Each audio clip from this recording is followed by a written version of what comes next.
Brothers and sisters, today we shall discuss the introduction to the sacraments in general. What are the 7 sacraments? The 7 sacraments are efficient signs of God's grace instituted by Christ for man's sanctification and salvation. Ano ang bosilingon sini? Ini ang mga sacraments, ang mga symbols nga nagapayag sang grasya sang Ginoo kag inigin institute o ginatukod ginpasad sa aton Ginoong Kristo para sa pagpabalaan sa tao kag para sa iyang kaluwasan. So pagapat-pato naton ining isa-isa ining mga terminolohiya nga ari diri. Una ang science. Tapos ikadua ang efficient, ang meaning sila, no? Ang ikatatlo ang grace. Una, signs. The sacraments are signs because they are sensible symbols of spiritual realities. It means that they represent 7 different forms of God's grace. For instance, in baptism, the visible sign is water. The spiritual reality is the pouring of the Holy Spirit. In the Eucharist, the sensible signs are bread and wine. The invisible realities are the body and blood of Christ. So, mga katuran, as human beings, we are physical, at the same time spiritual.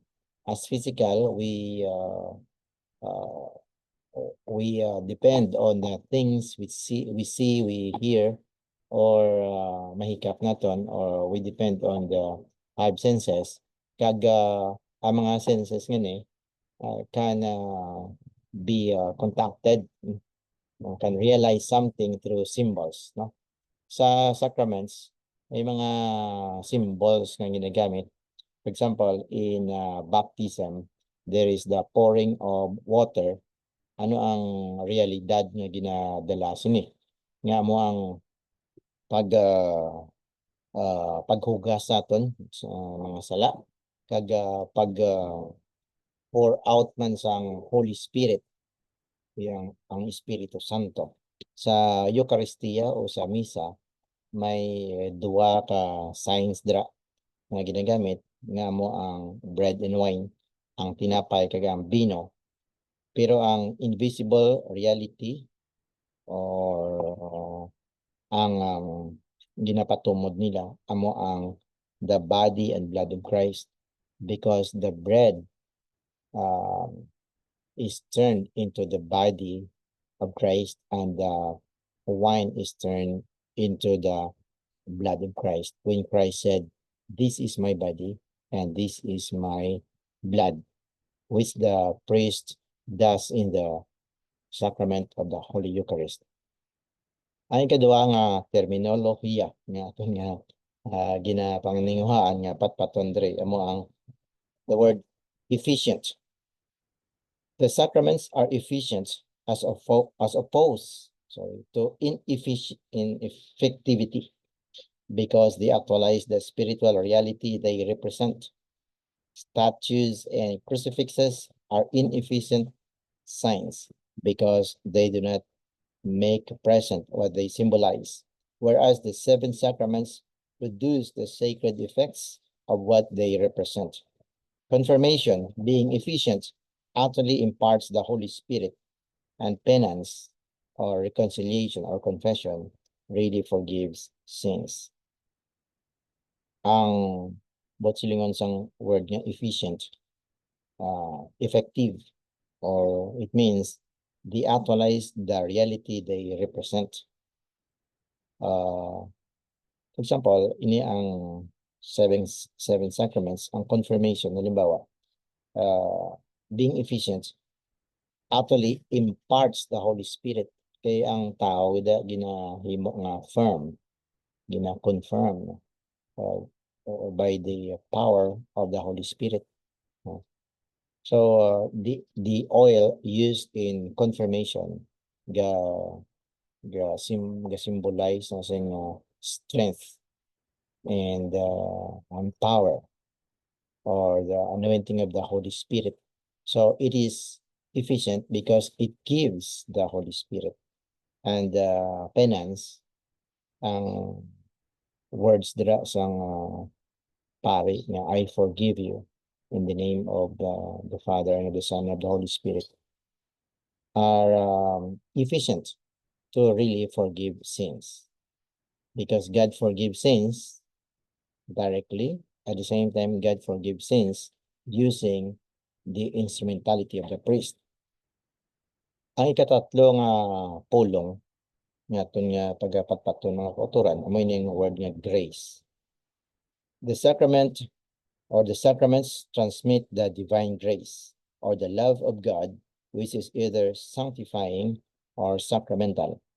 The sanctifying grace, which is the communion with God, is conferred by baptism and penance. The sacramental grace, which is the divine assistance in performing our duties, is bestowed by all sacraments in accordance with their specific purpose. So, ang grace comes from the Greek word charis or charis, which means gift. So grace is a gift. There are two kinds of graces in Catholic doctrine. Ang isa yung tawag na sanctifying grace. To sanctify means to make holy or to be separated from profane. So the seven sacraments make us holy. So just like the sacrament of baptism, ginahimo kita nga sons and daughters of God. Tapos, ang sacramental grace naman niya, amo na ang gift of God nga ginahatag pinagi sa sina nga specific or particular nga sacrament. Example, ini ang sacrament of marriage confers on the man and the woman married in the sight of God through the ministration of the priest, is given that power till death, that they will be united with each other, whether they have children or not. But their love is strengthened by the sacramental grace of marriage. That's why kinahanglan nga may kasalgid para ma-strengthen ang sumpa, panumpa sang babae kag sang lalaki in the sacrament of marriage. So amin na ang tinatawag na sacramental grace. Each of the seven sacraments has its own distinct sacramental grace. Why did Jesus institute the sacraments? Nga ano ang purpose sa ating Ginoong Kristo nga gintukod niya mga sacraments? The seven sacraments were all instituted by Christ during his public ministry, as it is recorded in the four Gospels. Dugangan pa din sa the letters of St. Paul. Ina mga ebidensya, mga proofs, pagpamatuod nga these seven sacraments were instituted by Christ. Number one, baptism.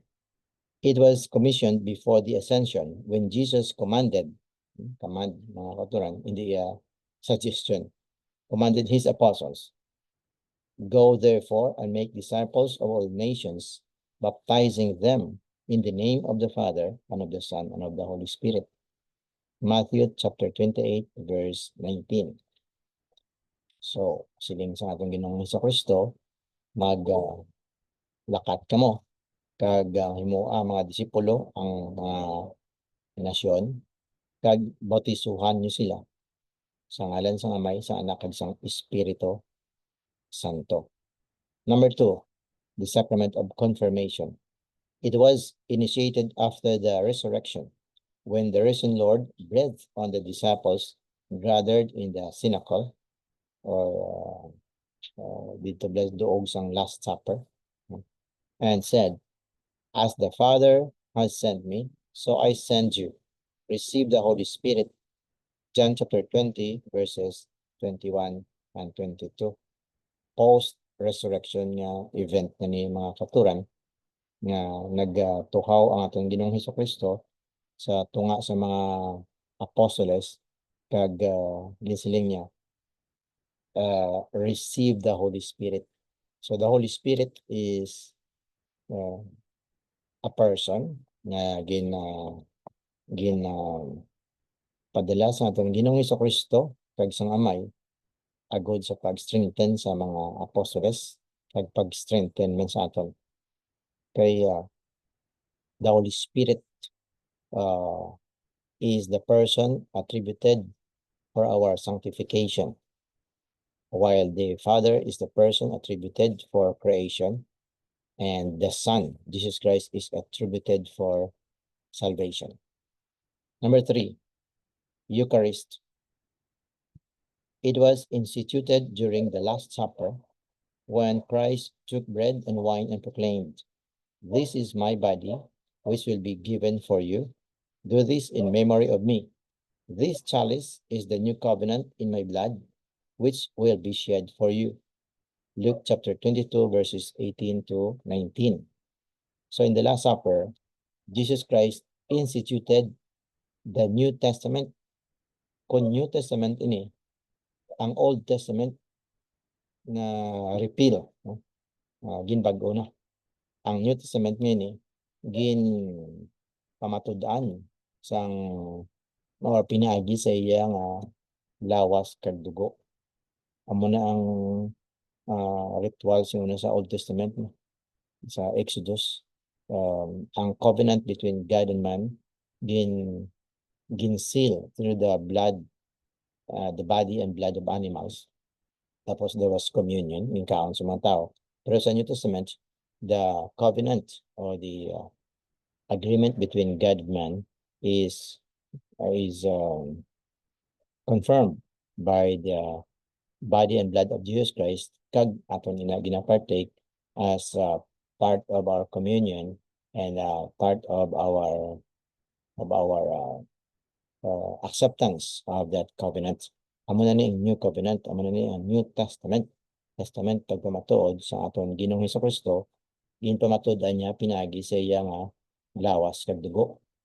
Hindi iya simbol lang tungod namatay nga aton Ginoong Hesukristo. Namatay ang lawas niya pag gina-offer niya yung dugo. So hindi ato iya hambal lamang kundi literal gito kag sa Old Testament ginaihaw gina ang baka, ang kanding o karnero, literal gina nga may body and blood. Number 4, penance. Ang word nga penance means penitence, or the synonymous words are reconciliation or confession. It was established after the resurrection when the risen Christ declared to his apostles, "Whose sins you forgive are forgiven, and whose sins you retain, they are retained." John chapter 20, verse 23. Post-resurrection appearance ni Jesus Christ. After nga promise ito ang Holy Spirit, or niya receive the Holy Spirit, ginsiling man dayon, whosoever sins you forgive, they are forgiven. Whosoever sins you retain, they are retained. Ginambal ito sa mga apostoles. Wala ito ginambal sa tanan ng mga Kristiyano. What sila iniya, just like the power of baptism, confirmation, or marriage, ordination, anointing of the sick, ginatag ini sa mga ministro niya, servants niya, mga apostoles. Kag since ang mga apostoles nagkalamatay man, they have their successors.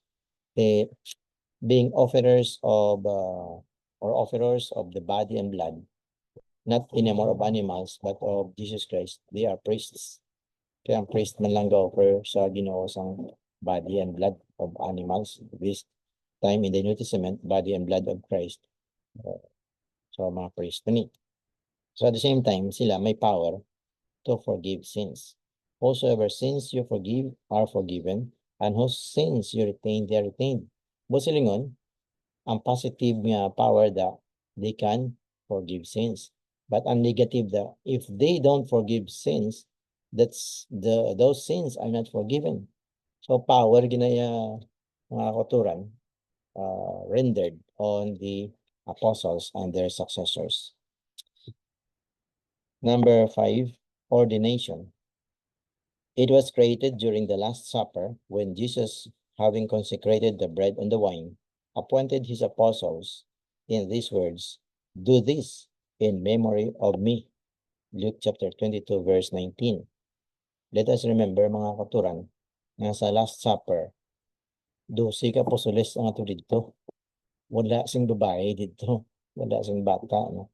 O kag wala man sing iban yung mga disipulos. No?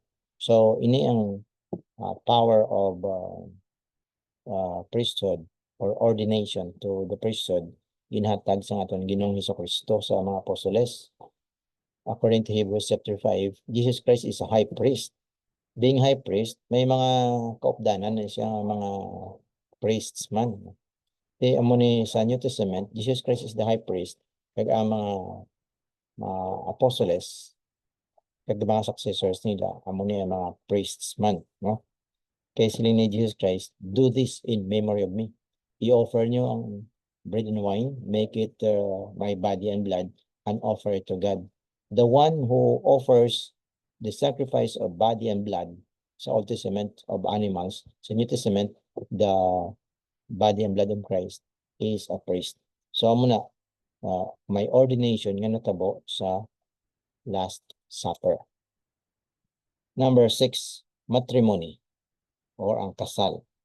It was ratified during the public ministry when Jesus Christ declared, "A man shall leave his father and mother and be joined to his wife, and the two shall become one flesh.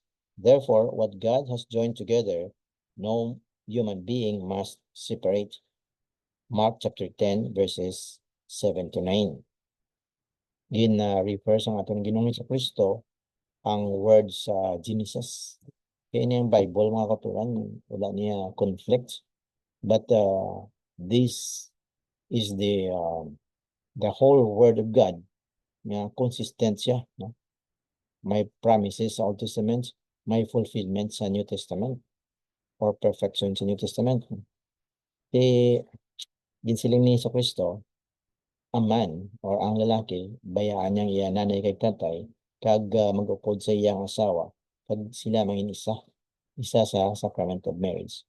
Kung ano na ang isa sa Diyos, hindi mabulag sang tao. That's why hindi ni basta-basta ang sacrament of marriage, mga kauturan. Iti hindi niya promisa sa tao lamang, kundi promisa sang lalaki kay babae to God in the presence of the priest and the people of God. So, hindi niya yamuhat na kung daw kanon lang akong mainit nga gin gusto mo ginusang mo kag mainit iluwad mo lang, hindi. Kundi this is a serious kind of commitment, lifetime commitment, till death do us part, inasilinda mo, for richer or for poorer, for better or for worse, in sickness or in health. But sila mga kauturan, it is for a mature person to undergo this kind of sacrament, but they are strengthened by the grace of God through the sacramental grace of marriage. Kag ang ikapito, mga kauturan, na sacrament out of the 7 sacraments is the anointing of the sick. It was sanctioned after the resurrection when the risen Lord commanded the apostles, "You will lay hands on the sick and they will recover." Mark chapter 16, verse 18. At the same time, let us remember, mga kauturan, na during the time of Jesus Christ, he anointed the people with oil, the sick people with oil. So, ginpang-ayo yaman ang mga masakiton. Pero, aside from using prayer, he used oil. Because ang symbolism in oil is strength, power. At the same time, this is healing. Nakita subong sa mga scientists ng katuran, the number one healing oil in the world is not even coconut oil, but it is olive oil. So, pusilingon, nga ang symbolism sa anointing of the sick using the olive oil is not only effective spiritually, but it is effective physically. So, amo na ang 7 sacraments mga katuran, no? Now, what are the 2 basic purposes of the 7 sacraments? The 7 sacraments were established for 2 main reasons. One is sanctification, and the other one is salvation. The sacraments augment man's sanctification, which is the process of becoming closer to God by conferring the divine grace. Since the sacraments sustain us from birth, baptism to death, or preceded by anointing of the sick, those who receive them with proper disposition become holier in their soul and healthier in their body. So as we have said, okay na, sanctification is the separation. No? Do pareho din separar mo ang mga maayo mga utensils sa ordinaryo yung mga utensils. Na separar mo na ang pangkasal mga bayo o dress. Sa ordinaryo yung bayo, ginapang balay mo lang o ginapang trabaho mo. So, sanctification means the person becomes holy, sanctos. So ano na yung sacrament, ginasuguran niya gid. Ang pinakasugod niya sacrament is baptism. And before one dies, kinahanglan mag-avail sa sang anointing of the sick. Kung luya na, tigulang na, kung daw may mga sakit na din, mga terminal like cancer, muna ang simbahan kasi nga may anointing of the sick na so that the person can face the challenges in life like sickness and death with bravery because of the faith in Jesus Christ who overcame death through his resurrection. Tapos, ang kadua nga purpose ang 7 sacraments amo ang salvation, ang kaluwasan. Each sacrament, in its specific manner, aims for the salvation of man or woman, which is the act of entering paradise. So, ang tutulad niya salvation. Kaya may iba nga sila nga savedness na kuno. That is just the initial salvation. Kaya ang final salvation is when you really enter paradise. Rablasang siling ni Stephen, no? When he was being stoned to death. But before he died, he cried out that he saw Jesus Christ standing at the right hand of the Father, paradise at mga katuran, and he said, Lord Jesus, receive my spirit. Amo na ang final salvation. Baptism helps in achieving salvation by removing the original sin.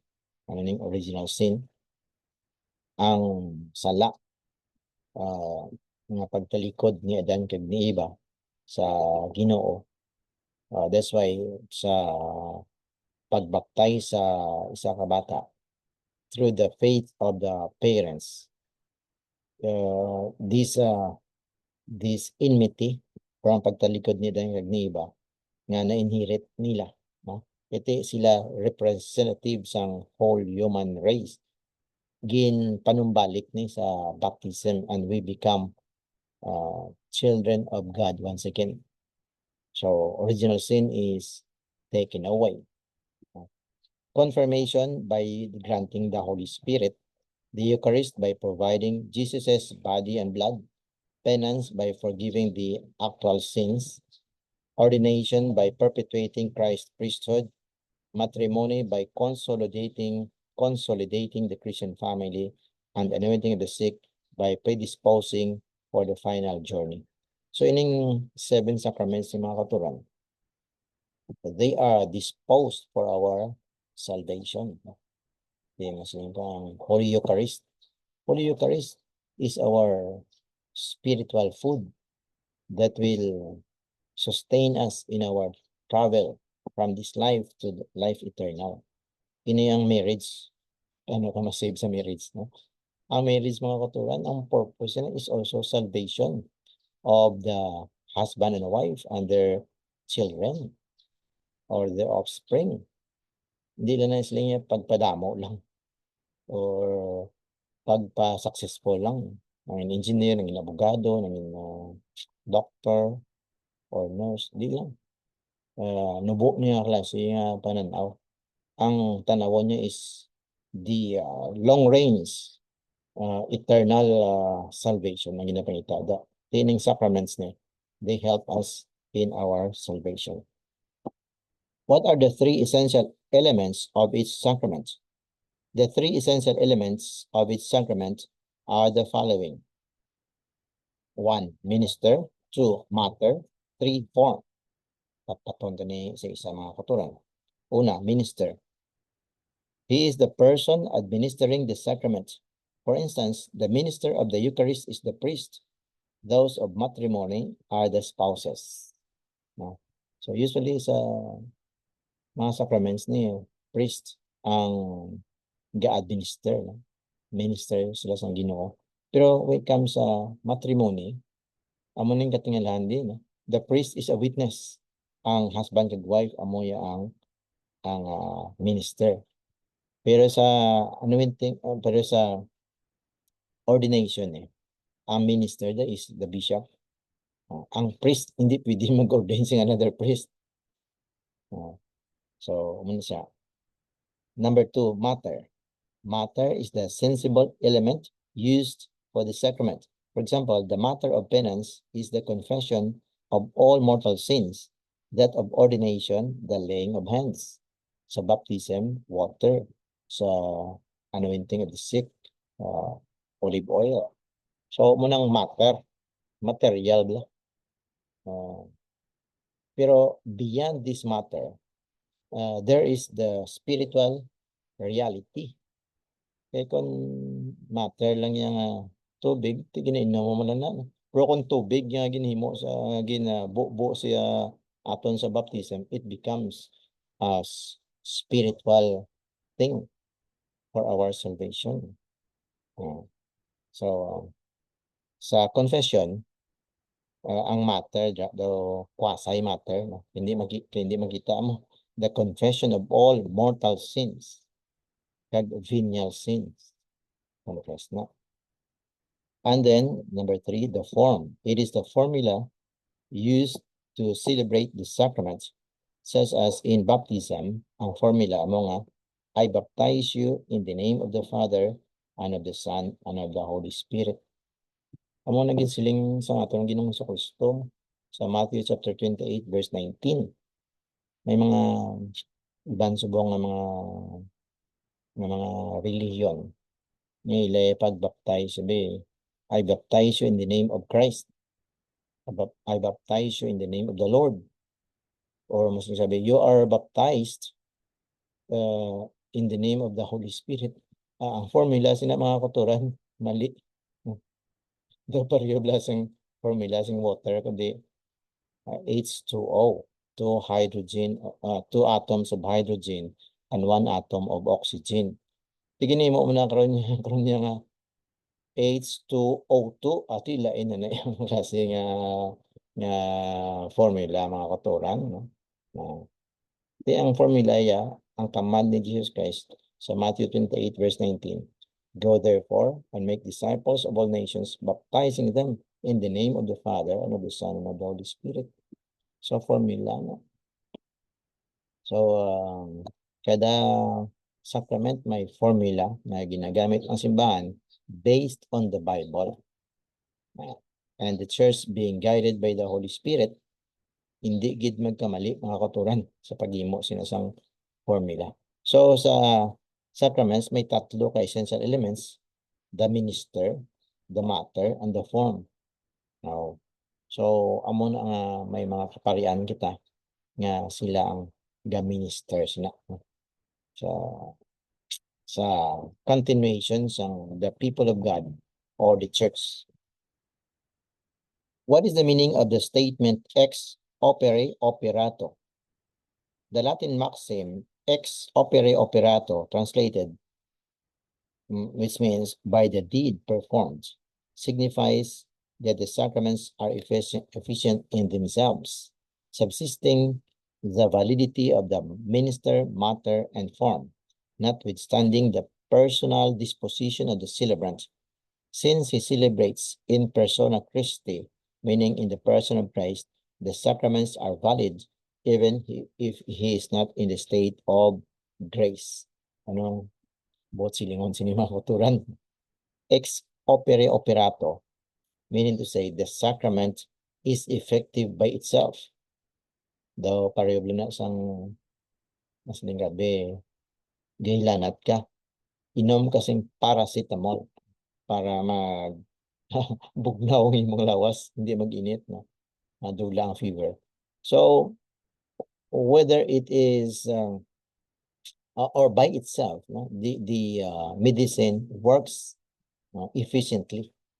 So amo na mga katuran, tiini ang minister, the priest, the bishop, whether they are in the state of grace or not, they are just representatives of Christ. So basta ginsunod lang nila ang triple elements da no, nga may minister, may matter, kag may form. The church supplies or Christ supplies. He is the one ministering, he is the one administering the sacrament. So in persona Christi, in the person of Christ. Nevertheless, the personal holiness of the minister and the proper disposition of the recipient greatly improve the effect of divine grace. This was explained by Jesus in the parable of the sower. Although the seed is the same, it produces fruits only in the good soil. Matthew chapter 13, verses 1 to 9. Furthermore, if the minister or the recipient are stubborn unbelievers or morally depraved, they should not come into contact with the holy sacrament as Jesus commanded. Do not give what is holy to dogs or throw your pearls before swine. Matthew chapter 7, verse 6. Although ga-adhere kita sa principle ng ex opere operato, nga ang effectivity of the sacrament does not depend on the holiness of the minister or the holiness of the recipient. Yet, ideal na mga katuran, as ministers, you should show good example. Pag ang mga recipient, for example, ma-receive kasing sacrament of confirmation, kinanglan naka-confess ka na para magsulod ang Holy Spirit sa imo kag ang gifts of the Holy Spirit. Same time, prabe Eucharist, before ka mag-receive sang communion, tanan mo nga mortal sin na confess mo na para mapanas na, para the heavenly food will strengthen you and me in our journey in this life. So, amo na mga katuran, may principle sa Latin sina nga ginatawag na ex opere operantes. Bosilingon, ang effect sang sacraments sa imo also depends on your disposition. Kaya ba karon may rosary ka di o may cross ka da. Pero imo yung disposition is display lang na iya may gold ko di o may silver ko di. Wrong disposition. Actually, kanto na sinful disposition. Kundi, ang disposition mo yan, may rosary ka, ginabaliog mo, because you pray it every day with your family, every night. Na, amo na siya, hindi sa pagkita-kita o mas ni the holy kagid o mas mayo gid sa iban. The fact is, you glorify only Christ. and you honor the Mother of Christ, the Blessed Virgin Mary. So, namangkot naman subong, ano ang etymology of the word sacrament? No? Etymology, mga koturan, the origin. Logos means study. Etymology. Ang word ni sacrament, the sacrament derives from the Latin word sacramentum, meaning consecrated. The term was first used by the Roman soldiers to identify their oath of allegiance to the emperor.